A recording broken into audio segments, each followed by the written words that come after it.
હવે સંલેખનાના 5 અધિકાર એ સંથારો કરે, શ્રાવક સંથારો કરે. મરણને ટાણે એ સન્મુખ આનંદને સન્મુખ જઈ આ દેહને આમ વિસર્જન કરે. વિષ્ટાને વિસર્જન કરે છે ને, પાણીને વિસર્જન છોડીને છોડે તારે વોસરે વોસ ભાઈ આમાં કરે. પઠવા જાય ને આશા પઠશે ને તો વોસરે વોસ આ શ્વેતામ્બર પિશાબ વોસરે વોસ એમ ખરે મારે સમજ એમ શરીરને ઓસરાવે ટાણે.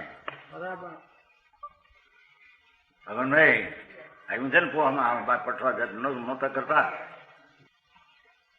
જીવિત મરણા સંશય મરણા સંસ્થિ સુહૃદ અનુરાગ સુખાનુગંધ સ્વનિદાન પંચેતિ ભવંતી સંલેખના કાળે.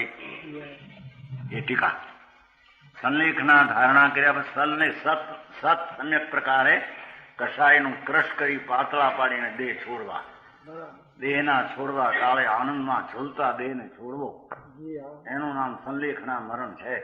જેણે એવી આત્મદર્શન સહિત આવી ભાવના કરી છે એને એ પ્રસંગ આવ્યા વિના રહેશે ને એની વાત છે. હા સમજાણું કાંઈ ખરાબ આહાર હોય છોડી દેશે, ખાવાનું નાખી દેશે ને આમ એ ટાણે તો શરીર હવે થયું બગડ્યું બધું વિસર્જન કરે છે.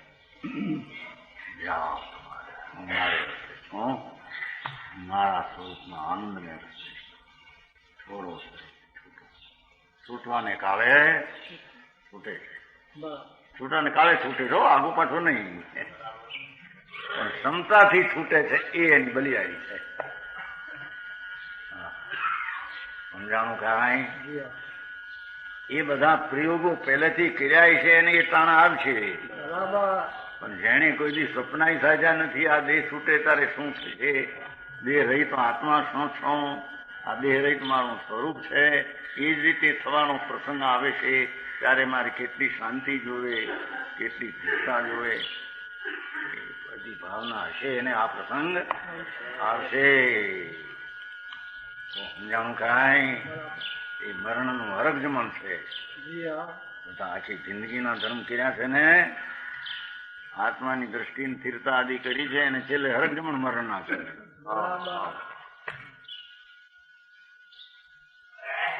એ શ્રાવકને એવી ધારણ કર્યા પછી જીવવાની ઈચ્છા કરવી, જો જીવનની આશંસા એમ ન કરવી. એને ઠીક થોડું જીવું તો માણસો બહુ આવે છે ને માન થોડું જીવું તો ઠીક એવી આશા જે સમય છે તે છે, એમાં વધવાનો નથી ને ઘટવાનો જે સમય છે.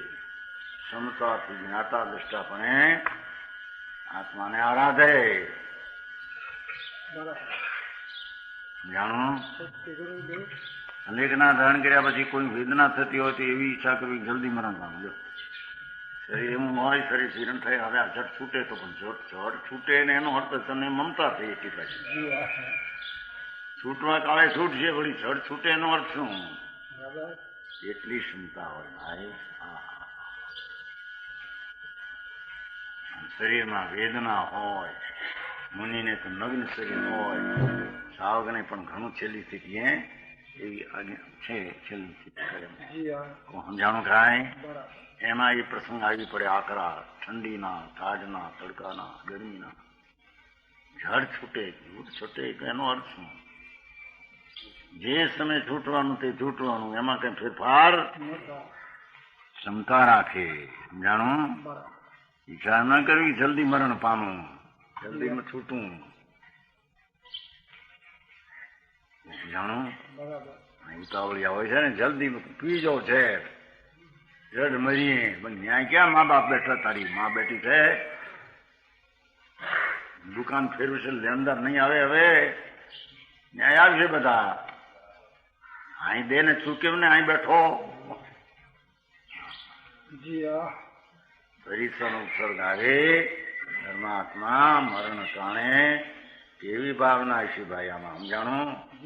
બોલવાય નહીં તો રામ અસાતા હાય હાય મનમાં ભલે બહારથી બોલી શકે ને અંદર આર ધ્યાન તલ પીડાય જેમ ઘાણીમાં એમ રાગ ને દ્વેષમાં પીલાતા દેહ છૂટે તેથી કઈ મરણ કહેવાય? એવે મરણે તો મનુષ્ય અને કુત્યા ઘણા મરે છે, ગરુડિયા.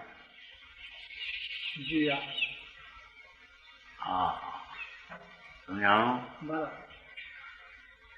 એના સમાધિ મરણ, શાંત મરણું, જેમાં આવું દુઃખ આવે છતાં જટ છૂટે એવી વિકલ્પ ન લાવવો.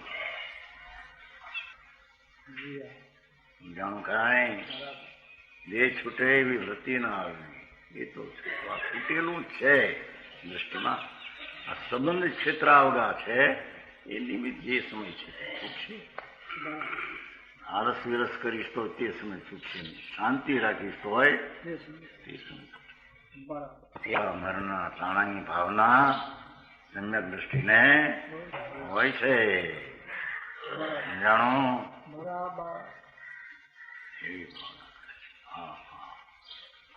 પૂર્વના મિત્રોનું સ્મરણ કરવું, તેની સાથે રમતું યાદ કરે ને, દુઃખ થતું હોય ને જરીક પ્રતિકોળ યાદ કરે. હા, મને આજે રમતા હતા નહીં. હા, અરે અહીં શું બાપા, અહીં આત્મા જે રમીને ક્યાં યાદ કરે. બરાબર. જુવાનમાં રમતા હોય ને જેની ગાડી ગડી આમ જીતું શીખવું યાદ આવી જાય અંદર. એ યાદ કરે કઈ ભગવાનને યાદ કરીને આત્માને. એ આનંદ સમરમાં કોઈ વખતે એવો આનંદ આવીને કહ્યું કે એને યાદ કરે, વિશેષ આવી ગઈ દશા સમજાય છે. આને યાદ ક્યાં કરે છે? જાણો? ગુરુના મિત્રોનું ઘર નહીં. જાણ પોતાની શાતાની સામગ્રી ભોગવી હતી તેને યાદ રાખી કરવી લે. ક્યારે મળશે હું સ્મરણ કરું. સુખાનુબંધ છે નહીં. શાતાની સામગ્રી ભોગવીને યાદ કરીએ કે આવી ભોગવતા ના, હવે આ હું કામ તારે આનંદનો અનુભવ કરે. ભાઈ અંદર જા પ્રવેશ કર. નહીતર વિકલ્પ દ્વારા પણ એને યાદ કરે, એને સ્મરણ કર, આત્માનું સ્મરણ કર. જાણો?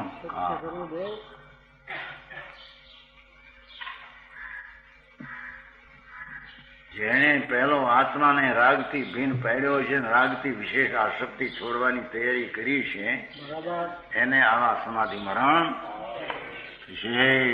મરણ તો થવાનું છે કે નહીં? એમાં કઈ ફરે હું છે? હવે જેમાં એ મુદતે પાછા મુદતે પૂરા થાય છે, એમાં કઈ આગી મુદત છે?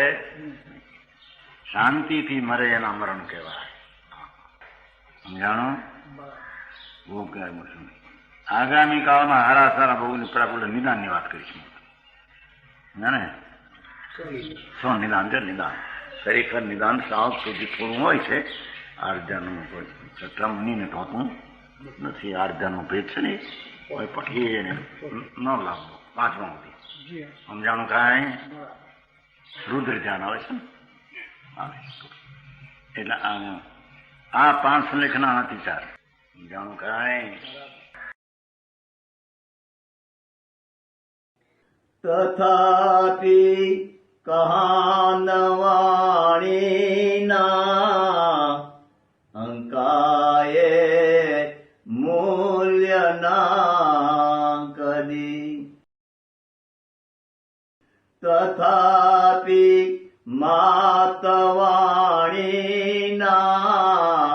અંકાયે મૂલ્યના કદી. પરમ કૃપાળુ પૂજ્ય સદગુરુ દેવનો જય હો. પ્રસામૂર્તિ પૂજ્ય ભગવતી માતનો જય હો. જીનવાણી માતનો જય હો. પરમ મિત્રાગ દિગંબર જૈન ધર્મનો